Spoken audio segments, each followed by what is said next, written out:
Witam w świecie izotopii. Zbliża się okres prezentów, ale dla minimalistów otrzymywanie i kupowanie prezentów jest nie lada wyzwaniem. Co zrobić, żeby uniknąć otrzymywania niechcianych prezentów? Co zrobić, żeby kupować tak, żeby nie zagracać życia swojego i innych? O tym opowiem w dzisiejszym odcinku. Zapraszam!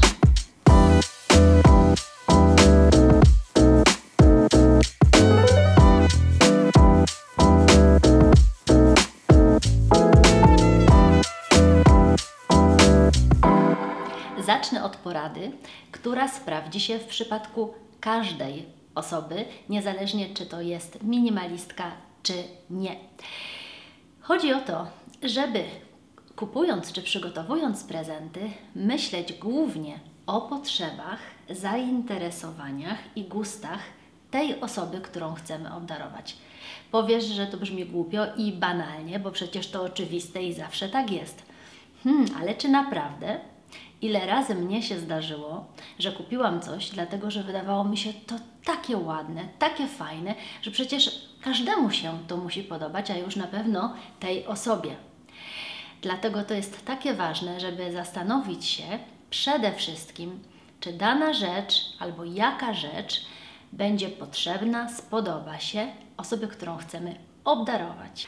Warto więc poświęcić trochę czasu na przemyślenie, pomyślenie o tym, jakie hobby ma ta osoba, czy coś się zmieniło w jej życiu, czy może dopiero planuje jakieś zmiany.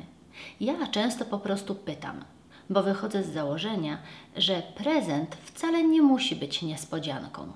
Wolę zrezygnować z efektu niespodzianki na korzyść pewności, że zobaczę zadowoloną minę. Jeśli nie możesz zapytać bezpośrednio, zasięgnij opinii innych osób z bliskiego otoczenia, osoby, którą masz zamiar obdarować. Następna porada to typowa porada dla minimalistek i minimalistów. Powiedz swoim przyjaciołom, rodzinie, otoczeniu, że masz to upodobanie do małej ilości przedmiotów, ile wysiłku wkładasz w odgracanie swojej przestrzeni i dlaczego to jest dla Ciebie ważne. To jest takie działanie prewencyjne, które na pewno da im do myślenia i prawdopodobnie powstrzyma przed kupowaniem Tobie jakichś gadżetów czy niepotrzebnych bibelotów. I ja często spotykałam się z tego typu uwagami. No tak, teraz z tym całym minimalizmem to nawet nie wiadomo, co Ci kupić w prezencie. A ja lubię dawać i lubię dostawać prezenty i nie chcę się tej przyjemności pozbywać z powodu minimalizmu. Dlatego zazwyczaj mam na podorędziu kilka pomysłów na prezenty dla siebie, takie, które sprawią mi radość. Podam Ci teraz te pomysły, żeby z nich ewentualnie skorzystać nie tylko w okresie przedświątecznym. Ale jeśli Ty masz jeszcze jakieś inne pomysły, to koniecznie napisz w opisie tutaj pod filmem, w komentarzach, to jeszcze inne osoby będą mogły z Twoich pomysłów skorzystać. Pierwszą kategorię stanowią rzeczy, przedmioty materialne, ale bez obawy takie, które nie zagracą Ci przestrzeni, a jak je zużyjesz, to nawet za wiele śmieci po nich nie zostanie. Do tej kategorii zaliczają się świeczki. Jest ich obecnie duży wybór w różnych cenach. Takie luksusowe, ręcznie odlewane z wosku pszczelego albo zapachowe, produkowane przez firmy perfumiarskie, są pięknym, a czasem nawet luksusowym prezentem. Można też postawić na kosmetyki, do pielęgnacji, mydła, olejki do ciała lub do kąpieli. Tu również jest duży wybór marek ekologicznych, wykonanych z najlepszych składników. Innym pomysłem są herbaty, kawy i czekoladki, ale nie takie z supermarketu.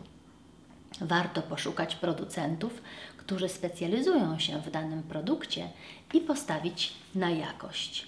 Chodzi o to, że w życiu codziennym ludzie raczej oszczędzają na tego typu produktach, a na pewno otrzymane w prezencie sprawią wielką radość, bo minimaliści cenią sobie jakość.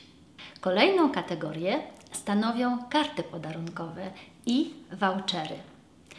Nie zawsze wypada podarować po prostu pieniądze. W niektórych kręgach to nawet jest niemile widziane. Ale jeśli wiemy, jaki sklep czy jaką markę dana osoba lubi, to możemy właśnie nabyć taką kartę podarunkową i zamiast pieniędzy taki bon czy voucher podarować. Dzięki temu osoba sama sobie wybierze to, co lubi i będzie miała przyjemność z tego wyboru. Ja uważam osobiście, że to elegancka i praktyczna forma prezentu. Zresztą taki voucher niekoniecznie musi dotyczyć zakupów. Może to być wizyta w spa, w gabinecie masażu lub do jakiegoś parku rozrywki, no co kto lubi. Kolejną kategorią są bilety wstępu na różnego rodzaju imprezy. Minimaliści nie kolekcjonują przedmiotów, za to często kolekcjonują wrażenia i przeżycia. Dlatego bilet wstępu do opery czy na koncert, a może nawet kolacja w jakiejś wykwintnej restauracji, będzie świetnym prezentem.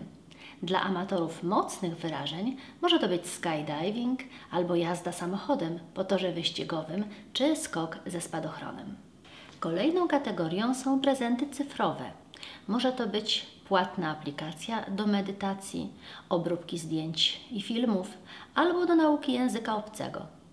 Skoro już przy nauce jestem, to niektórzy ludzie naprawdę kochają się uczyć. Ja do takich należę. Więc dostęp do platformy z różnymi kursami online albo po prostu opłacenie jakiegoś kursu, na przykład gotowania czy szycia, też może okazać się wspaniałym prezentem. Trzeba tylko uważać z książkami, no bo książki to wiadomo zajmują dużo miejsca i wiem, że niektórzy z minimalistów właśnie z tym mają największy problem. Ja mam czytnik i taką beletrystykę, czyli powieści, kupuję właśnie na ten czytnik i wtedy mogę mieć nieograniczoną ilość tych książek i one nie zajmują mi w ogóle miejsca. Także dla kogoś, kto bardzo lubi czytać, to może to jest wyjście, podarować mu albo taki czytnik, albo jeśli taki czytnik już ma, to właśnie kupić jakieś książki na ten czytnik.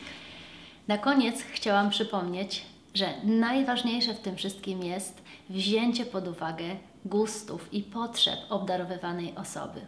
Czas, jaki poświęcisz na przemyślenie tego prezentu, na wybranie najlepszej opcji, jest najlepszym prezentem i największym dowodem Twoich uczuć. A Ty, jak podchodzisz do kwestii prezentów? Jak minimalizm wpłynął na Twoje podejście? Bardzo jestem ciekawa. Napisz mi proszę w komentarzach. No i podziel się tym filmikiem z rodziną i przyjaciółmi, to może unikniesz niechcianych prezentów. Jeśli filmik się podobał, to poproszę o zostawienie kciuka w górę. Ja wrócę z następnym odcinkiem za 2 tygodnie. No i bardzo dziękuję wszystkim tym, którzy odpowiedzieli na moją ankietę w zakładce społeczność tego kanału, bo tam zapytałam Was, czy chcecie, żebym w tym tygodniu, kiedy nie publikuję żadnego odcinka, żeby tam publikować jakiś post, i ponad 90% z Was, tych, którzy oczywiście odpowiedzieli na ankietę, jest pozytywnie nastawiona do tego pomysłu, więc ja to wprowadzę w życie. Także za tydzień opublikuję post, a za 2 tygodnie będzie nowy odcinek na kanale Izotopia. Dziękuję serdecznie, pozdrawiam, do zobaczenia.